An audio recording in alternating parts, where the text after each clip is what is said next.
ओम गुरुर्ब्रह्मा गुरुर्विष्णु गुरुर्देव महेश्वर गुरुर्साक्षात् परम ब्रह्म तस्मै श्री गुरुवे नमः।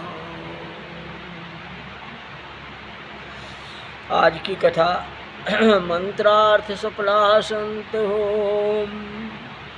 जिन्हें हरि कथा सुनहि नहीं काना, श्रवण आरांध्र आहि भवन समान। कहते हे भगवान, जिन्होंने भागवत कथा का श्रवण नहीं किया उसका कान जो है सर्प के रहने का घर है। संतों की बात न्यारी है। कई लोग पूछते हैं जो सबके हृदय में भगवान होते हैं तो संतों को ही क्यों? संतों में भगवान जो है व्यक्त होते हैं और हम में अव्यक्त होते हैं। जो कि कल बताया था, प्रत्येक लकड़ी में अग्नि समाई हुई है। पौष मास की ठंडी हो और हम लकड़ियां इकट्ठा करके तापने के लिए बैठे हैं तो गर्मी लगने वाली नहीं है, ठंडी हटने वाली नहीं है। पर उसमें अग्नि प्रकट हो तो ठंडी नहीं लगेगी। कथा कहते हैं कि मोरे मन प्रभु आस विश्वासा, राम ते अधिक राम कर दासा। संत क्या नहीं कर सकते? मानस में संत की महिमा अनंत बताई गई है। श्री राम कृष्ण परमहंस के पास एक आदमी गया। उसने पूछा, प्रभु साधु की क्या व्याख्या है? तो राम कृष्ण करुण हास मिश्रित चेहरे से उस आदमी को सिर से पांव तक देखा। वे समझ गए कि इस आदमी ने यह प्रश्न कई लोगों से पूछा है, क्योंकि इसकी आदत ही पूछने की है। इसने इस पर का जवाब अपने ही तरीके से मन में निश्चित कर लिया है और निश्चित किए जवाब संत देंगे उसे संतुष्टि नहीं होगा, वह पूछता ही रहेगा। परमहंस ने जवाब देने के बदले प्रश्न किया कि तेरे प्रश्न का जवाब देने से पहले मैं तुमसे पूछता हूँ, तू इसकी व्याख्या अपने दिमाग में सोच रखी है क्या? बताओ। पहले तू अपना मन खुला रख, फिर मैं अपना फैसला देता हूँ। वो आदमी समझ गया कि प्रभु मेरी बात समझ गए। उसने कहा, महाराज जी, मुझे तो लगता है कि साधु की व्याख्या सहज लोक में चर्चित है। कहते परमहंस ने पूछा। वह आदमी बोला, कहते रोटी मिले तो खा लेना और न मिले तो अफसोस न करना। यही साधु की व्याख्या है। मिले तो खा लेना और नहीं मिले तो अफसोस न करना। वही संत। रामकृष्ण परमहंसी को गुस्सा हो गए। बोले, क्या यह साधु की व्याख्या है क्या? ये तो कुत्ते का स्वभाव होता है। रोटी मिले तो खा लेना और न मिले तो कोई बात नहीं। ये साधु की व्याख्या नहीं है। व्यक्ति बोला, प्रभु क्षमा करना, आप ही साधु की व्याख्या करो। रामकृष्ण ने कहा, रोटी मिले तो बांट करके खाना, खा नहीं लेना। वो क्या बोला जी, खा ले। ऐसा नहीं। रोटी मिले तो बांट करके खाना, और नो मिले तो भगवान से कहना जो आज आपने मुझे तपस्या करने का अवसर दिया। रोटी मिलता तो मैं खा लेता, आपका उपवास नहीं करता, और रोटी नहीं मिला तो आज उपवास कर लूँगा। उपवास करने से धर्म हो जाएगा, इसलिए मैं आपका आभारी। यही साधु की व्याख्या है।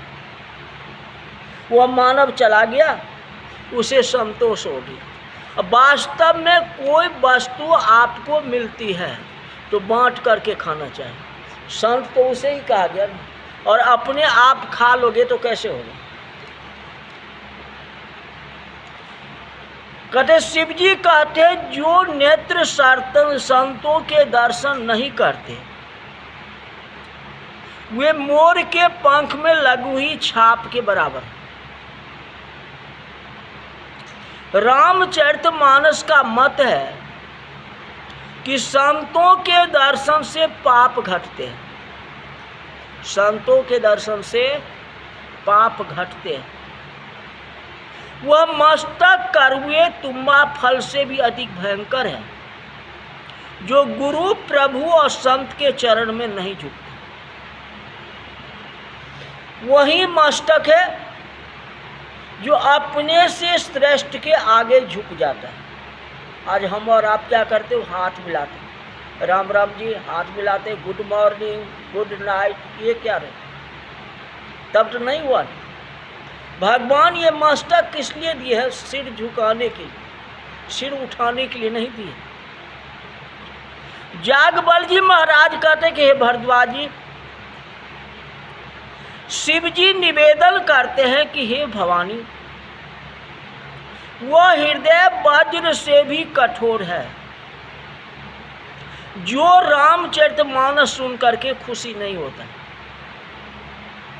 पार्वती, आपके प्रश्न मुझे बहुत अच्छे लगे।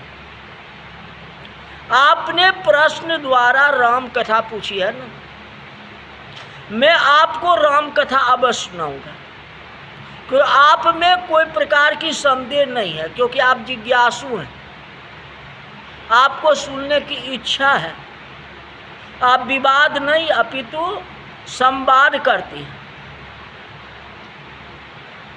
परंतु हे भवानी, आपकी एक बात मुझे अच्छी नहीं लगी। कहते कौन सा?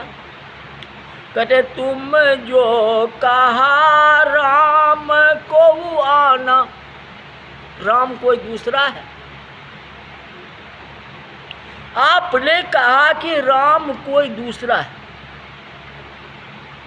पिछले जन्म में मैं तो आपके मन में अहम था, पूर्वाग्रह था, परंतु आज पूछती हो कि राम कोई दूसरा तत्व है। यह प्रश्न ठीक नहीं लगता। ऐसी बात कौन करे? मुकुर मलिन अरुण नबीना, राम रूप देखहि किम दीना, राम रूप देखहि किम दीना। इसी प्रकार शास्त्र विरुद्ध की बात कौन करे, जिससे लाभ हानि का ख्याल न हो, छीड़ नीड़ का ज्ञान न हो, हित अहित की सावधानी न हो। तो हे देवी, आप जैसी शक्ति ऐसा प्रश्न करे तो ये ठीक नहीं लगता। मान लो कि हम रूपवान हैं, सुबह उठ के नहा धो के शीशे में अपना चेहरा देखते हैं, शीशा बिगड़ा हो या आंखों में अधिक नंबर का चश्मा या फिर किसी प्रकार की बीमारी हो, तो शीशे में अपना चेहरा ठीक नहीं दिखाई देगा। जिसका मन रूपी शीशा बिगड़ा हुआ है, उनकी आंखों में संस्कार की दिव्यता के बदले विकृति अंधकार आए। उस हृदय आस्थित ब्रह्म दिखाई नहीं देता। इसी प्रकार मन की मलिनता और आंखों की कम रोशनी के कारण ईश्वर दिखाई नहीं देता। मन की मलिनता छूटे तो क्रांति उत्पन्न हो, पर इतना भी हमसे नहीं होता, इसके बदले और सब ज्यादा हो जाता। शिव जी बोले कि मन ने हमें प्रभु से दूर रखा है, मुकुर मलिन। मन की बात सबसे बड़ी मलिनता अहंकार है। मैं से ही हरि दूर जाता है। कबीरदास जी ने कहा, मैना ने मैना कही, मैना ने मैना कही, अमोल भयो 10-20, अब बकरी ने मैं कहा, कबीर कटायो शीश। इस प्रकार शिव जी ने पार्वती के सामने अपना विचार प्रस्तुत किया। कहते आप तो जगदम्बा हो, आपको ऐसा भ्रम शोभा नहीं देता। तुलसीदास जी वर्णन करते हैं, शिव जी ने पार्वती जी से कहा कि देवी, जिस ब्रह्म की चर्चा आप पूछ रही हो, निराकार ब्रह्म निराकार क्यों बने? किसी का पति किसी का पुत्र क्यों बने? व्यापक व्यक्ति संचित कैसे हो सके? पहले आप परमात्मा का निराकारता का विचार करो। थोड़ी चौपाई में परमात्मा की निराकारता का वर्णन है। बिनु पद चला ही सुना ही बिनु काना, कर बिनु कर्म कर ही विधि नाना, आनंद रहित सकल रस भोगी, बिनु बानी बकता बर जोगी, तन बिनु परस नयन बिनु देखा, ग्रह घ्राण बिनु बास अनेका। ईश्वर तत्व बिना पांव के गति कर सकता है। ईश्वर तत्व बिना पांव को गति कर सकता है। ये चौपाई है बहुत गूढ़ है, इसको विस्तार से कल भी आपको बतलाएंगे। आप किसी से पूछ सकते हो कि इसका मतलब क्या होता है, ध्यान देना। बिनु पद चला ही सुना ही बिनु कान, अकार बिनु कर्म कर ही विधि नाम। ऐसे का अर्थ लगाओ तो इसका अर्थ जो है बहुत गूढ़ है, समझिए ना, इसको समझना पड़ेगा। कहते बिनु पद चला ही असुना ही बिनु काना। ईश्वर तत्व बिना पांव के गति कर सकता है, उनको कोई तत्व की आवश्यकता नहीं है। ये पंच भौतिक शरीर है। पंच भौतिक शरीर में जो है तत्व की जरूरत है। बिना तत्व से ये शरीर आगे नहीं बढ़ सकता है। लेकिन भगवान को कोई तत्व की जरूरत नहीं, न जल चाहिए, न पानी चाहिए, न हवा चाहिए, न अग्नि चाहिए, कुछ भी नहीं चाहिए। बिनु पद चला ही सुना ही बिनु काना। दूसरा अर्थ है पद। एक तो ये हो गया ना आपका, ये 5 तत्व से ये शरीर भौतिक बना है, उसमें ये आत्मा है, जिस आत्मा से हम बोलते हैं, है कि नहीं। और दूसरा जो है बिनु पद चला ही। पद का मतलब क्या होता है? कोई पद मुझे प्राप्ति हो, उपाधि प्राप्ति, इज्जत प्राप्ति। कहते बिनु पद चला ही। ईश्वर को किसी पद की जरूरत नहीं है। सब पद के लिए दौड़ धूप करते हैं, क्योंकि सबको पद चाहिए। ईश्वर जानता है कि पद आकर के चला जाता है। पद जो है अस्थाई नहीं है। ये दुनिया का नियम है, आना और जाना। इसलिए भगवान कहते पद लूं तो चला जाए, मुझे कोई पद नहीं चाहिए। अभी जो है पद के लिए लोग लड़ाई करते हैं ना, अरे भूतपूर्व प्रधानमंत्री फलाने थे, पहले ये जो है इंजीनियर था, पहले ये टीचर था, भूतपूर्व लगाते हो कि नहीं।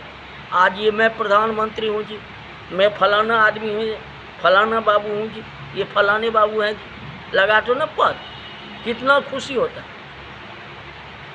भगवान को कोई पद की आवश्यकता नहीं है। जब मेरे को राजा राम कहे ये जरूर नहीं है, उनको राम भी कह सकते हो और रामा भी कह सकते हो। राजा राम कहते हो ना, बोलो राम राम राम राजा राम राम राम। अब उसी को हरे रामा राम रामा हरे हरे, तो राम में क्या करते हो, माँ लगा देते हो ना रामा। चाहे तो राम को हो या रामा को हो, भगवान को तकलीफ नहीं होता है, भगवान को सुनने में अच्छा ही लगता है। क्योंकि भगवान को जो है ये नहीं, किसी को अनादर कर देगा, अरे फलना इधर आ, अरे अजितबा, अगर अजितबा लगा दिया तो उसको कितना दुख होगा। कहेगा अजीत इधर आ जा, तो उसको कितना अच्छा लगे। अरे छोटुआ इधर आ, कितना मुंह में तकलीफ होती है। भगवान को तकलीफ नहीं, उनको पद की कोई आवश्यकता है ही। भगवान कहते हैं जो पद लूं तो चला जाए, मुझे भूतपूर्व बनना पड़े। ईश्वर कोई पद स्वीकार नहीं करता।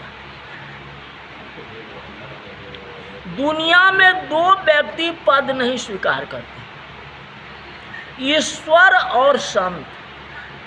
भूतपूर्व रामचंद्र जी, भूतपूर्व एकनाथ जी, अभी कभी हुआ है ऐसा नाम कभी सुने हो भगवान देवताओं में? कोई पद नहीं स्वीकारा। पद तो क्या भगवान के लिए पूज्य शब्द में भी नहीं लगाया जाता। आपने कभी नहीं पढ़ा होगा ये परम पूज्य प्रात स्मरणीय रामचंद्र भगवान की जय, कहाँ कहते? तो भगवान को पद की आवश्यकता नहीं है, इसलिए राम राम राम राम कहा करो, दुख न किसी को दिया करो। ठीक है ना।